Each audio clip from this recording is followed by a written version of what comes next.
today I'm going to be explaining to you how I turned the left wig into the right wig and explain the painstaking steps that I did to achieve this.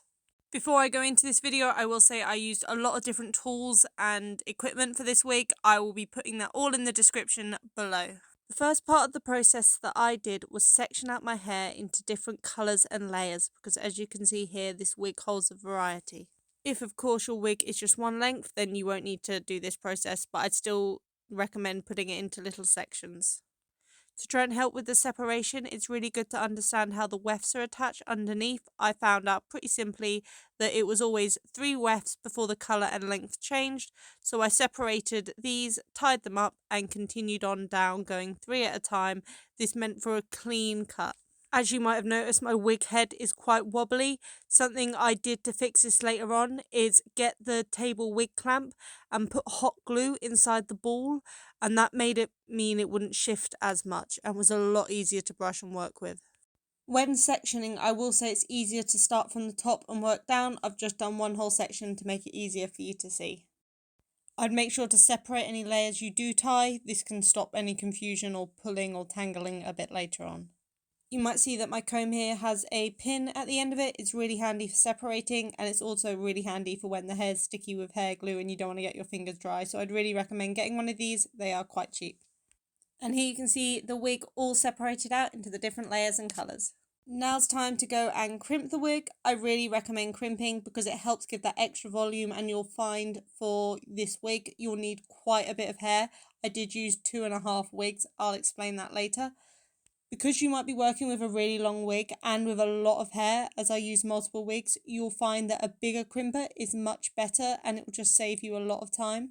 So the way I crimp is I'll go and do one crimp all the way down, then do multiple quicker crimps afterwards. This will help reduce the crimp marks if it's something you don't like. Some people do, some people don't. There isn't a right or wrong. I then make sure to retie every section back up afterwards.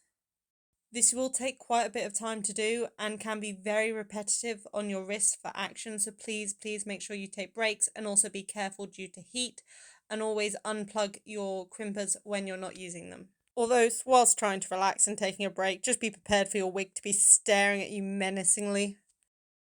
Here it is all crimped out and it's really helped thicken the wig.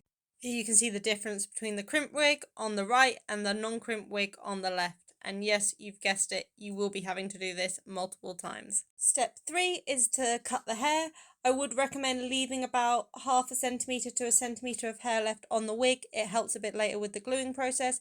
And make sure to leave them in the strands you have sectioned them into.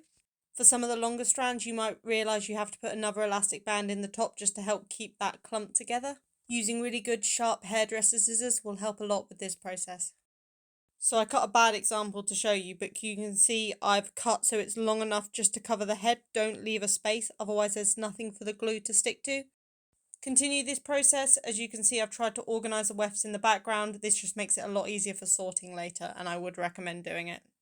Yep, so you've guessed it, this amount of hair from one wig isn't enough, so we have to repeat the steps again with another wig.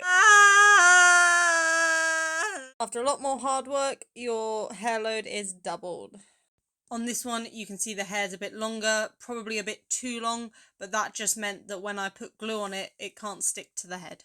Now it's really important to measure the size of your head, and I do it with my hair as if I was going to be wearing a cosplay wig, so I do my hair in plaits and then tie it up at the top. And you want to measure it, because if you're going to glue down the wig and make a helmet wig, it needs to fit exactly to your head. So you can see here I'm 58 centimetres, and then for knowledge referencing and framing I measured the distance between my forehead and my eyes. There you can see 8 centimetres. Then what you can see here is I put paper on top of the wig head and then wrapped cling film around it to help it all in place, and drew up my measurements on there. For styling, I also drew onto the wig cap where my eyes were, so it was a bit better when mapping out the fringe later on. Then you want to get some felt. I got orange. You want to get it in kind of the colour of your wig, so if you can see any, it's not as noticeable. And what you're going to want to do is you're going to want to pin it into your wig head and make sure that it's quite smooth. So this might mean cutting in to make sure it sits evenly on your wig. I then went and got a different type of glue, so I use Yoo-hoo glue. The reason I didn't use hot glue for this is because I needed a glue that wouldn't dry as fast, and I also wanted something that when the wig was heated up, because there'd be lots of styling process later on, it wouldn't get weaker, which hot glue would do. I then covered where the normal wig would sit on top of the felt in glue so it would stick just underneath the cap. Since it does take a little longer to dry, I did pin it in place to help keep it there. I then went and cut off any excess that I didn't think I'd need, bearing in mind I knew I'd need to stick the fringe onto this. I would advise leaving a bit more space than I did. I left about 1.5 centimeters. You can always cut it later if needed. The next stage is to hot glue your wig. This basically means harden it all and go over the whole wig. For this, please do not underestimate how much hot glue you need. I think I went through like 50 strips. It's going to look quite goofy at bits and it's going to take several layers. You can see I went over each layer over and over again, and then I smoothed each layer out where possible. Be careful that you don't burn your fingers. I will say this is a really trust the process method. At some points it will look horrible and really ugly, but none of this will be visible. It's just to get the heart shape in place. So a bit more of a close-up, you can see there are some bumpy bits in areas. Some bits look like they have more glue than others. To help just smooth it all out once I think I had all the glue on, I just went over with a hairdryer, and this helped reheat the glue, reactivate it, and then I just smoothed it out. Here you can see it's all done. This might be a good time to quickly try it on, just check that it fits. If not, you can reheat the glue and try and reform it at this stage. For the next stage, we want to add a wire foundation to the base of the wig. Before you start this, please make sure you have a responsible adult with you and some sort of glasses on your safe, whether this be safety or strong normal glasses.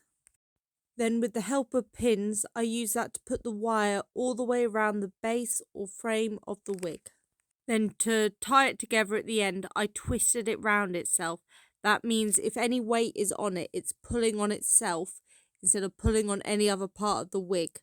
I twisted it around itself several times, and I made sure that it weren't then pointing towards my head, as you don't want anything sharp there. There is something I'll show you later which you can use to blunt off any ends, which is just put hot glue around the end. To help make sure at this point it didn't slip, I put loads of pins in. I made sure to put it on the bottom of the wire and on the top, so no matter what way the wire is pulled, it will help overall to keep it in place.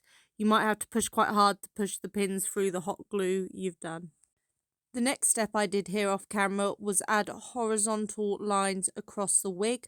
Please try and make sure that there are equal levels on each side of the wig, because this could affect the symmetry later on. Then you can see here I added vertical lines. I did 2. You can add more for strength. And to help with the structure, I weaved it in the ones that I added horizontally. You can see here I'll do it as one connecting thing, so I won't separate them at the end. This is because the less joins you can have, the stronger a structure is going to be. Pins will also be your greatest friend here, as they'll help keep things where they're meant to be for the time being, because there'll be a lot of stress on the wig, pulling it in different directions. I would also advise trying to hook the wire and keep it quite tight. This will help there be no slack later on. I did then add some hooks to the bottom of the wig. This isn't necessary, this will just help to spread the load if it was needed. I used hot glue to then try and glue the wire down. I will add you might need to use quite a bit of hot glue on certain areas, because there might be a gap between the wig and the wire depending on how tight you were able to do it. Okay, we've got the wig. Look, it's as hard as anything. But now this is our base structure. The structure of the head won't change, so make sure it fits to your face. This bit will be cutting off. So here we go. I know I haven't got a wig cap on, so with my hair up it might be slightly tighter, but that easily fits. Obviously, because of the weight of this wig, it will pull back, and I'll be adding something there, and I'll show you later on in the video. So you might have gotten to this stage and realised the wig isn't all even. There are wires, some of the glue's bumpy, and hair just won't stick that well to it.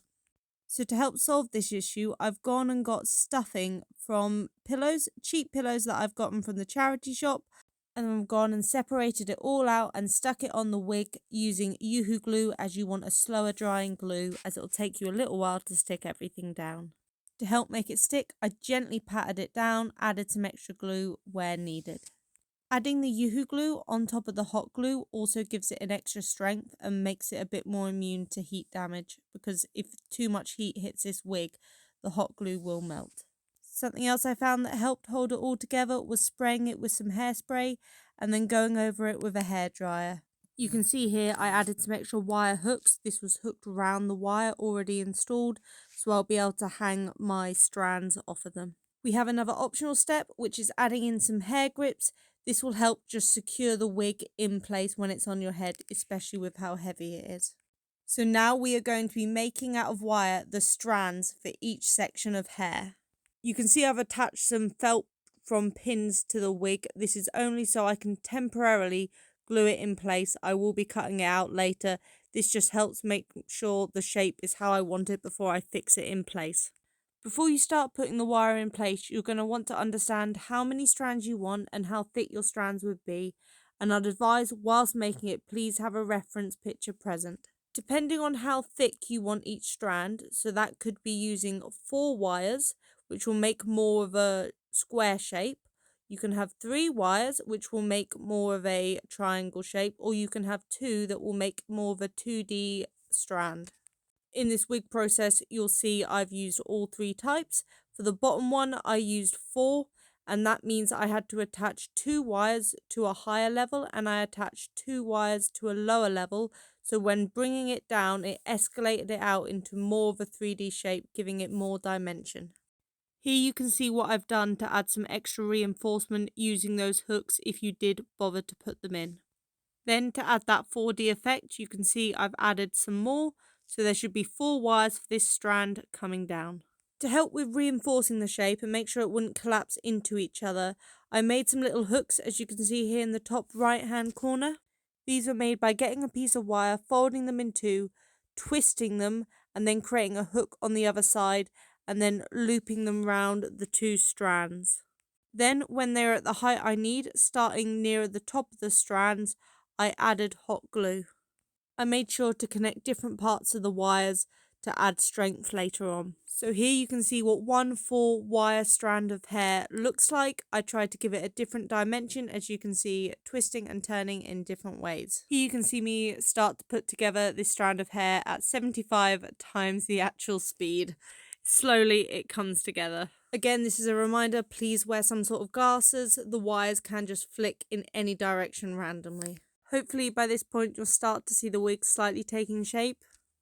Now the next stage is you can either continue doing this with the strands, but since I had easy access to the bottom 2 strands, I wanted to make some sort of surface that I'd be able to stick the wig hair to later on.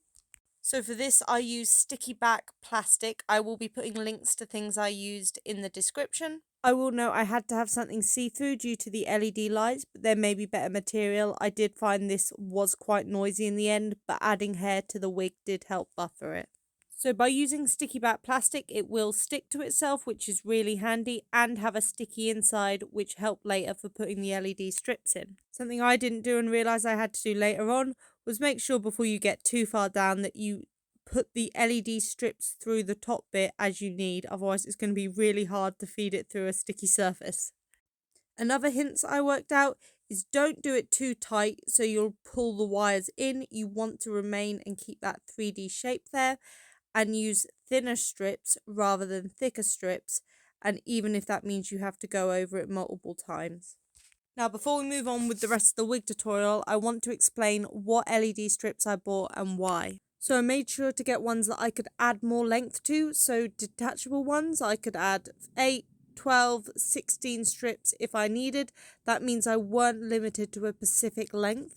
I also made sure the bits that connected each of these strips were bendable. That means I could easily connect from one hair strand to another. And I made sure that it had a USB power slot so I could power it with a battery pack, so I could carry it around con and not be connected to the mains the whole time. Here you can see what it looks like, the LED strips look like when I then go into. Please make sure your connections are solid, otherwise it will be really tricky to get to later on. So here's a time skip with both sides lit up. Now we essentially need to repeat steps 7, 8 and 9 and just try and add some structure and strength to the wig, as you'll see me doing here. Adding connecting wires, especially which are twisted, stronger, will make the wig head a lot stronger and be able to withstand more weight that you're putting on underneath. When you're making your little connector bits, the twist and hooks, I'd recommend for efficiency making about 10 in one go, and then remember to make different sizes. Smaller ones you'll want near the top, and to make your hair flare out near the bottom like anime, you'll want some bigger ones. When you come to putting the peel back plastic around the ends of your hair strands, especially where there's a curve, I'd recommend using smaller bits of plastic. This helps stop overlap or bumps, and it just makes the whole process a lot smoother and easier and a lot neater. At this point, it's worth trying on because people have beautiful different bodies that are different shapes. It might not sit perfectly to your back, so it's worth just testing because at this point you can still change it. Once I created all the 3D strands I wanted, I went over and looked for any gaps that I might have missed when putting on the sticky back tape and tried to cover them. I'd recommend normal see-through sellotape, but unfortunately I couldn't find any, so I've got some kind of masking tape. Also on the corners, I went over the little nibs with hot glue to make sure they weren't sharp, and I covered a lot of tape around them just to help cover them up. The light wouldn't shine through the end anyway. Now that you've created the big main strands, you might want to add some finer details like little flicks here and there on the wig. As you can see here, Mavuika does have them. To do this, I'll get 2 bits of wires and poke them through the plastic and wrap them around existing wire. This will help with the structure and strength. You can make them bigger and make more 3D dimensions, but I didn't feel this was necessary when doing this process. I will say make them smaller than you need because when you come to add hair, you will increase the surface area and they will appear a lot bigger. Here's what it looked like after I attached all the little strands I wanted to. And because these don't have LED strips in them and I want them to have a thickness to them, I added cotton wool and then went with sellotape and wrapped all the way around them. It's a lot easier than working with sticky back plastic. If it doesn't give you the desired shape originally, just add more cotton wool and keep shaping it and keep wrapping it. Now that we've basically got the structure of our wig done, we're going to have to prepare the wefts. For this, I use Yoo-hoo glue. There are better glues for this, but because of the amount of wefts I had to do and the price of glue, Yoo-hoo glue just worked out the cheapest for me. But if you look up any glue that's good for making fake hairlines, that will work as well. So as you can see here, I got each of the wefts. I brushed out the ends I was going to glue, put Yoo-hoo glue on and gently smoothed it out. I'd recommend doing multiple at a time and doing on a non-stick surface because then it's much easier to pull off. You do want to make the strand as thin as possible and even, so as you can see here, I brush it out so each hair can nearly touch the ground. This will make the glue more effective and make it easier to stick off so bits won't be falling off your wig. You may want to go over one side quite a bit and try just to glue the top little bit of it. Then when you've done one side, you want to flip the hair over so you can glue the other side. Depending on the size of your wig, you will probably have to do quite a few of these. I know I used the equivalent of 2 Mavuika wigs and I had to sacrifice a Diluc wig as I didn't have as much as I needed. Here you can see I used a toothbrush to help smooth it out, but personally I'd recommend just a flat plastic surface to smooth it out. Now you'll need to stick the wefts onto the wig. For this, I put Yoo-hoo glue on the wig and slowly stick the wefts down, starting from the top of the wefts going to the bottom. You want to gently try and cover all the plastic, but not too thick if you have the LED lights underneath it, otherwise they're going to struggle to shine through. It's good to note when you're sticking it down, if the bit of hair you are sticking down is long enough, you don't want to be caught out. But if you use the same method I use, you'll find that a lot of them are the same length. But this can also lead to the problem of really thick hair glued all at one point, which when the wig shines through the LED lights, you might notice these. So it's good to try and stick them at different heights if possible so you don't realise this. You'll realise some angles are quite hard to get to, and I definitely felt like I was doing an MOT on a car and I was a mechanic. But it is important to make sure you stick all the way around because a lot of your wig when you turn will be visible. You'll find you'll run out of wefts quickly. For efficiency, it's good to do several at a time. You'll find for the spikes, it can be quite hard to stick it down. So you can see on the right here, they're not stuck down, but I've made it a lot neater on the left. For this, I've used Got2b Glued and Got2b hairspray and dried them and kept going over and over and over. And this has helped formed it together. I've used also a twisting motion. You might be able to see if you look closer. This helps fit all the hair on and wrap it together. Here you can see me doing one, so you'll find when you stick it down right at the end, there's probably a lot more hair than you need because earlier you wanted to cover a large surface area, whereas here you don't have to. So as you can see here, I sprayed it with Got2b hairspray and I kind of twisted it into a point, hair dried it, and then I got some Got2b Glued and just used that on just the tip, and that helps strengthen it a lot. You might be able to see some areas that you've missed while building on the hair. For this, you want to get a weft or a bit that's not cut as a weft yet and feather the end out with cutting scissors. The reason you want to do this is you'll want it to look more natural because you won't want to put a block on the outside of your wig, otherwise it'd be very visible. Then to stick it on, you can put a bit of Yoo-hoo glue, but using Got2b hairspray, you can gently put it on and you won't notice the connect that easily. The problem with this is it's easier to fall off in the future because it's not stuck down with the glue. Sometimes while going around it, you'll notice some tufts, as you can see here, especially if you use the method I used before, or when you're sticking on layers, you don't use Yoo-hoo glue to stick directly to the wig. You'll have to use Got2b hairspray. I think I used about 3 or 4 cans for this wig and it absolutely stinks of it. You're going to want to spray it and just gently brush your hand over to help smooth it round, and that will help stick everything down. I used the hair dryer. As you can see, I haven't put it on a strong blow setting. It's just on normal. This means it doesn't mess up a lot of the rest of the wig with a lot of wind. And you just gently go over. You can spray more Got2b hairspray until you're happy with it. I will say it's very important to keep checking that the lights work at different intervals. This is because at one point I had one of the strands not work and I had to do surgery, and it's a lot easier to notify this earlier rather than later. I will add with mine, I got LED strips which I can program on my phone and they looked really cool like fire. Here you could see I finished going over all the layers and added some of the detail in. You can see I had the red at the top, orange and yellow, and I added these in reverse order. Now I wanted to protect the base because I knew I'd be adding a lot of glue and using a lot of hairspray on the top and possibly just accidentally rubbing against the wig at the bottom, and I wanted to keep it as static free as possible. So I wrapped the wig in cling film, and I will say for a heads up, this is also what I do when I transport my wig in a car, because obviously you can't stand it up in a car. Just be gentle whilst wrapping it round and try to cover every aspect. This next step is one of the easier steps and you'll find you'll make a lot of progress quickly. So add Yoo-hoo glue to the base of your wig and stick the wefts on. You do want to make sure that you've got enough wefts for this, and understanding the distance. You don't need to add tons. You'll find it builds up quite quickly. It's also smart just to keep an eye on the length. You will probably cut a lot of these later, and don't worry if some bits are longer than others, as long as they're long enough. As I say, you can come back and cut it. Because for this I recommend using Yoo-hoo glue.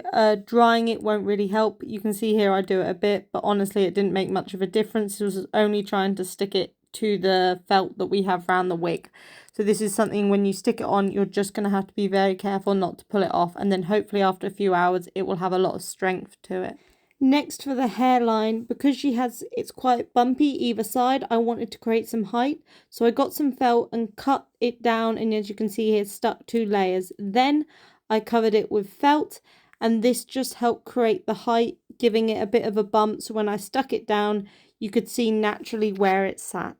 Apologies, some of my recordings got deleted, but basically for the top I stuck the hair down, and then you can see here I was creating a fake hairline for the wig. Here you can quickly see all the hair I attached, and now it will be going on to styling and cutting. The first thing I do when styling a wig is that I section out all the different sections into areas where I'll probably style them into. This helps me just focus on areas I want to cut and not get them confused.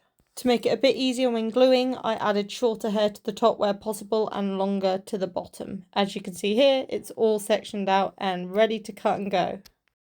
Next, making sure I had a reference picture up at all times, I cut the hair going from top to bottom in sections that I wanted them, and then using the hairspray, Got2b hairspray, I sprayed it into place and dried it with a hairdryer.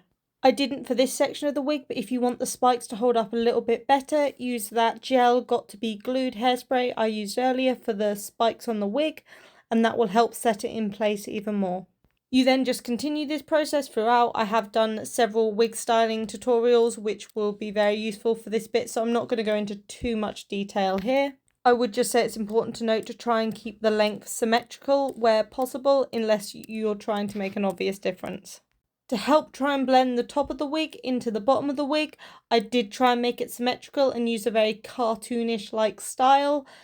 You can still see the difference, and obviously your top bit of hair won't be lit up and the bottom will be, but it just helped blend it in that little bit more. And here we have it with the lights on, all styled, and here with me trying it on. I didn't have the wig cap on properly, so it does sit a bit high. But overall, I was very happy. It's a very long process, and I know I want to touch it up at certain points, but I was able to wear it to Genshin prom as Mavuika. So thank you ever so much for watching. I really appreciate it. If you like this video, please give me a thumbs up, like, and subscribe. Thank you. Bye.